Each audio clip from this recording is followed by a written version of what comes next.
Olá, meus queridos alunos e queridas alunas do 7º ano, tudo bem com vocês? Espero que sim. Aqui quem fala é a professora Alice, da disciplina de Ciências, da escola UMEF Dr. Tufi Nader, e no caso essa aula será para as turmas do 7º A, B, C e D. Bom, da agora em diante, nós vamos fazer o seguinte, sempre eu vou estar enviando para vocês algumas aulas, e essas aulas vão ser por capítulo. Então, nós vamos começar nessa aula hoje, a aula 1, que é do capítulo 1 do livro, que eu vou estar dando sequência através do livro, e o capítulo 1 é a vida no planeta Terra. Esse capítulo, ele vai envolver vários conceitos também que vocês estudaram do 6º ano, e a gente vai fazendo algumas revisões quanto a isso, tá bom? Primeiramente, eu procurei colocar algumas imagens para vocês, para que a gente possa refletir um pouco como que seriam essas interações ali no ambiente, né? Então, a gente observando essas imagens, nós podemos visualizar e imaginar, né, e vocês sabem quanto a isso, que existem ali várias interações das plantas com o ar, com a água, os animais com as plantas, diversas espécies de animais que interagem entre si, animais que se locomovem de um local para outro, à busca de alimento, à busca de abrigo, né? E também tem situações que o que a poluição pode estar gerando nesses ambientes, né? Quais os tipos de impacto que vocês já viram também com relação aos impactos que a gente tem, poluição do solo, poluição do ar, poluição da água, né?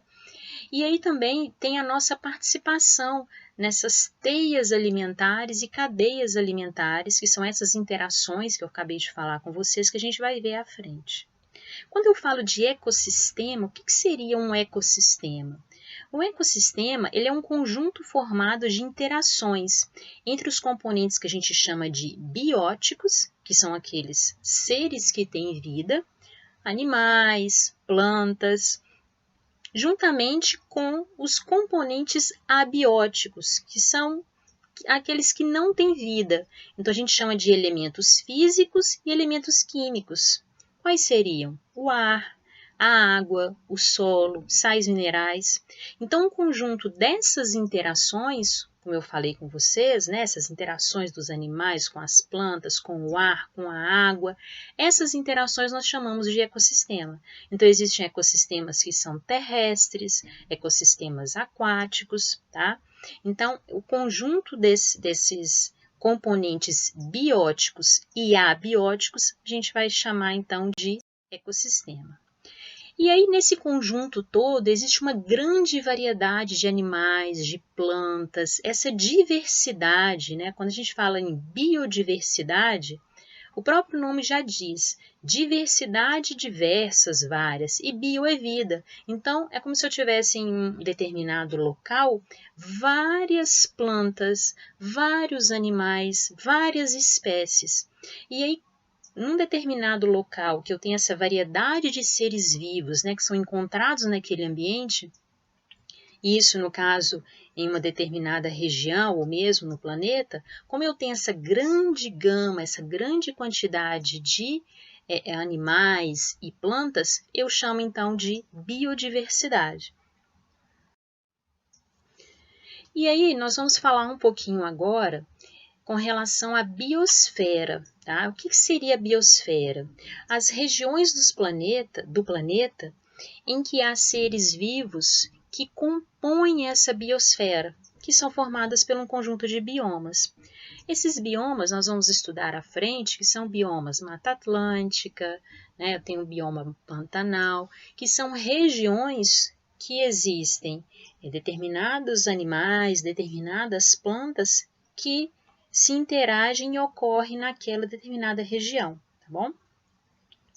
E, no caso, por ecossistemas que são interdependentes. Eu coloquei uma figura aqui para vocês, demonstrando um processo que é muito importante, que é o processo da fotossíntese. Esse processo de fotossíntese, vocês já estudaram, que são as plantas, algas, ou seja, os seres fotossintetizantes, ou também a gente chama de seres autotróficos. Esses seres, eles produzem o seu próprio alimento. Como que eles produzem? Através da energia do sol, a planta capta essa energia, aí ela precisa do gás carbônico, da água, junta esses dois componentes com a luz solar, ela vai então produzir o seu próprio alimento. Como que ela vai estar produzindo isso? Ela transforma então a energia luminosa em energia química, que no caso vai ser glicose. Esse ATP aqui é o mesmo que energia, tá? Em ciências. E também vai liberar o oxigênio. Então esse processo, ele é fundamental, né? A vida, para ter vida no planeta. Então essa energia do sol que chega até a gente, né? Toda essa energia é que é necessário para, no caso, o que nasce, cresce, reproduz todos esses seres vivos. E aí, no caso, os seres vivos, eles precisam de obter energia para a sobrevivência. Então, ele precisa de ter energia para que todos os seus órgãos, todos os seus sistemas funcionem, tanto das plantas, quanto dos animais, quanto qualquer ser vivo. E aí nós temos aqui, no caso, um exemplo de uma planta, animal, e temos aqui os decompositores. Todos esses seres vivos aqui que eu demonstro para vocês, eles precisam de energia. Então, todos os seres vivos precisam de energia para produzir as substâncias necessárias à manutenção da vida e à reprodução. Como que eles obtêm isso? Produzindo, consumindo ou decompondo, tá? Então, no caso, a gente tem as plantas, que vão produzir o seu próprio alimento através da fotossíntese. Nós temos os animais que vão consumir outros animais e assim vai obter energia. E nós temos os decompositores que vão decompor a matéria orgânica, que é os restos de ossos, de pele, e ali ele vai então decompor a matéria orgânica. Agora a gente vai falar um pouquinho da cadeia alimentar. A cadeia alimentar, o que seria esse nome? O que seria cadeia alimentar?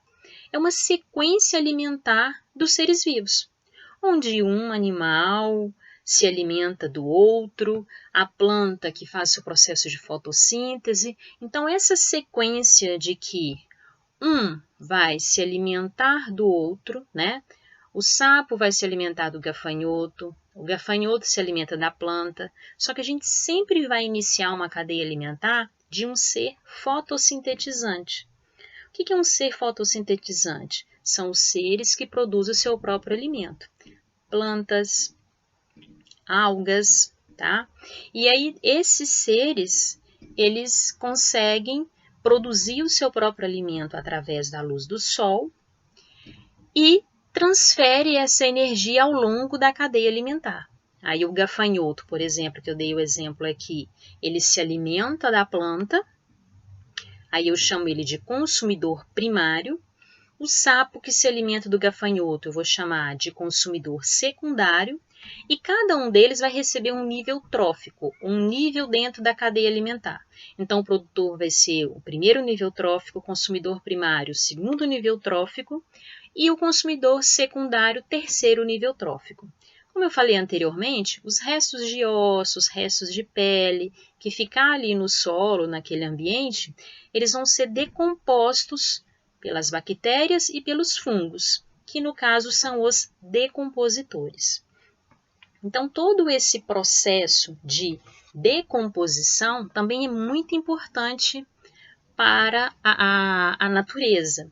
E aí existem várias cadeias alimentares na nossa natureza, que aí eu chamo de teia alimentar.